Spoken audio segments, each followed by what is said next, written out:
Welcome back to The Explainer. Let's be totally honest here. We've all been there, right? You're chasing that next shiny AI tool or maybe the promise of endless efficiency. And then, literally just as you deploy it, boom, the underlying infrastructure just fails. We all know that absolute dread of the 3 a.m. server crash. It's exhausting. Well, today, we're tackling a massive structural shift in how we actually think about the architectures of our digital systems. Because underneath all these crazy hype cycles, enterprise leaders are finally waking up to a pretty harsh reality. Many of these systems are fundamentally inherently fragile. So we're going to analyze some incredible insights from Maurizio Rosari and really unpack this profound paradigm shift. We're talking about transitioning away from all that superficial tech hype and moving toward building truly resilient, enduring systems, specifically looking through the lens of the SYRAG ecosystem. Okay, let's dive straight into our roadmap for today. We'll be covering 4 main areas: the illusion of control, enter the SYRAG ecosystem, designed to withstand disruption, and finally, the conscious data lifecycle. Starting right off with Section 1, the illusion of control, and specifically why perfect conditions are a complete myth. Now, anyone who's ever managed enterprise IT or navigated really complex software environments knows this deep, lingering fatigue. The fatigue of dealing with tools that only actually work under ideal, theoretical conditions. We build these absolute towering digital structures, basically assuming the foundation is going to always remain perfectly stable. And, well, this brings us to an incredibly powerful quote from Maurizio Rosari. He says, CRG is not about building more tools, it is about building continuity. And that hits the nail on the head, right? The default reflex in tech right now is that when we hit a wall, we just buy or build another app to stack on top of everything else. But adding more tools to a broken system, it doesn't fix the core issue. Actually, scratch that, it often makes it so much worse by just multiplying the complexity. What we actually need isn't another isolated app. We need continuity. We need systems that keep breathing when things go entirely wrong. Think of it like this. In a laboratory, a strictly controlled environment, tools function in perfect isolation. Everything gives us this illusion of absolute perfect control. And honestly, it's incredibly easy to build something that works in a vacuum. But then we step out into the real-world environment, and that is where human complexity actually lives. Out here, nodes fail. Internet connections just drop out of nowhere. Crucial software dependencies shift overnight, and entire processes restart when you least expect them to. If your architecture is only designed for the laboratory, it is going to inevitably collapse in the real world. For sure. Which brings us to Section 2. Enter the SYR ecosystem, moving beyond the spectacle and the hype. Let's start by defining what we really mean when we talk about this ecosystem, starting with the word resilience. In the SYRAG world, resilience is absolutely not a post-deployment afterthought. It isn't the digital equivalent of slapping some duct tape on a server after it's already crashed.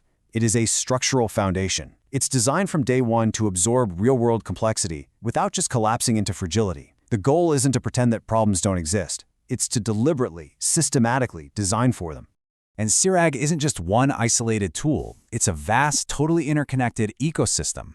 You've got the agent gateway, which handles secure agent coordination for modular systems. That directly feeds into the SYRAG content manager, which gives you a very concrete approach to digital certification. All of this is managed through the SYRAG web dashboard, meaning there's a real, tangible system working behind the scenes. And anchoring the whole shebang is SYRAGOS, an operating system built entirely around the concept of compliance by design. Together, these pieces aren't just managing code, they're managing the human dimension of technology. Let's move to Section 3, designed to withstand disruption.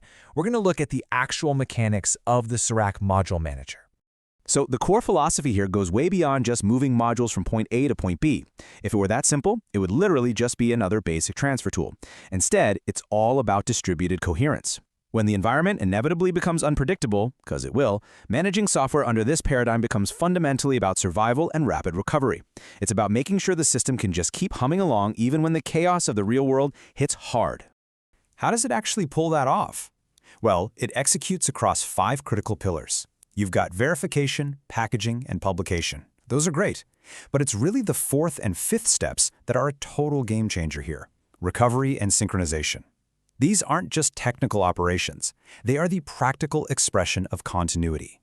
Normally, hiding errors just leads to silent, catastrophic failures, right? But by actively working to expose those errors, and by prioritizing recovery and synchronization, this manager ensures that even if a connection drops entirely, the overall state of the system stays coherent. It allows the whole system to heal itself and sync up the exact millisecond conditions stabilize. Zooming back out, we arrive at Section 4, the conscious data lifecycle. Let's talk about trust, compliance, and governance. The crucial point is that SYRAG forces organizations to treat their data lifecycle consciously. In our digital age, content is quite literally currency. And data governance, that has to begin way before any AI output is generated. This is such a critical warning for us today. So many companies are just completely obsessed with AI from the outside, chasing model size, output speed, while totally ignoring the foundational governance of the data feeding those exact models. SYRAG moves way beyond just trying to make things faster. It establishes deep, structural trust, and by doing that, it preserves human capital while safely powering sector services. And this structural trust directly leads to compliance by design. Because the SYRAGOS is fundamentally structured around resilience and constant verification, it takes rigorous controls, things like ISO 27001, the NIST cybersecurity framework, and FIPS, and embeds them directly into the operating system itself. It completely revolutionizes governance. It essentially makes those painful, frantic, months-long retrospective audits totally obsolete. You aren't checking for compliance after the fact. The system is structurally, literally incapable of operating outside of those compliance parameters. Now, what's really interesting is how all of this architecture culminates in the number 3. This represents a huge evolution in compliance. We're moving way past basic surface-level GDPR oversight into a robust 3-layer distributed verification system. It's this multi-tiered approach ensuring that absolutely no single point of failure can compromise the integrity or the legal compliance of your data lifecycle. It's a massive, massive leap forward in how we handle digital certification and trust. So, what does this all mean? Well, I want to leave you with a final thought for today's explainer. Look closely at the architecture you rely on every single day and really ask yourself, is your system built for efficiency or is it built to endure? Because efficiency is great in a controlled, perfect environment. But when the real world hits and complexity strikes, efficiency without resilience just leads to fragility. Building environments that can endure disruption, that is what makes technology truly meaningful. Thank you so much for joining me on this deep dive, and I highly encourage you to take that question back to your own teams. Catch you on the next explainer.